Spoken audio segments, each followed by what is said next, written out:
കർത്താവ് യേശുക്രിസ്തുവിൻ്റെ അതിപരിശുദ്ധമായ നാമം വാഴ്ത്തപ്പെടുമാറാകട്ടെ.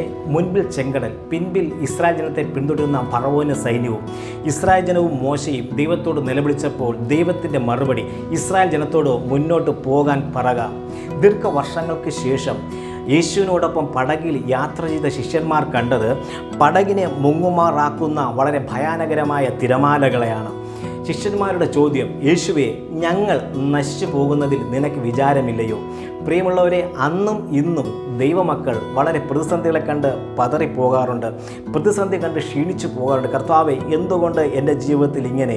പ്രിയമുള്ളവരെ, യേശുക്രിസ്തുവുള്ള പടകിനകത്ത് തിരമാലകളടിക്കും, പ്രതിസന്ധി ഉണ്ടാകും, പക്ഷേ പടക് മുങ്ങിപ്പോകത്തില്ല. കാരണം അക്കരയ്ക്ക് പോകാൻ പടകിനകത്ത് നിങ്ങളെ വിളിച്ചത് കർത്താവ് യേശുക്രിസ്തുവാണ്. അതുകൊണ്ട് പ്രിയമുള്ളവരെ, ഈ കാലഘട്ടത്തിൽ നിങ്ങളുടെ വിശ്വാസവും പ്രാർത്ഥനയും ഒന്ന് വർദ്ധിക്കട്ടെ.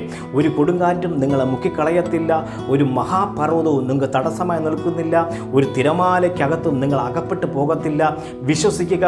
ഈ കാലഘട്ടത്തിൽ വിശ്വാസത്തോടുകൂടി പ്രാർത്ഥനയോടുകൂടി മുന്നോട്ട് യാത്ര ചെയ്യുക.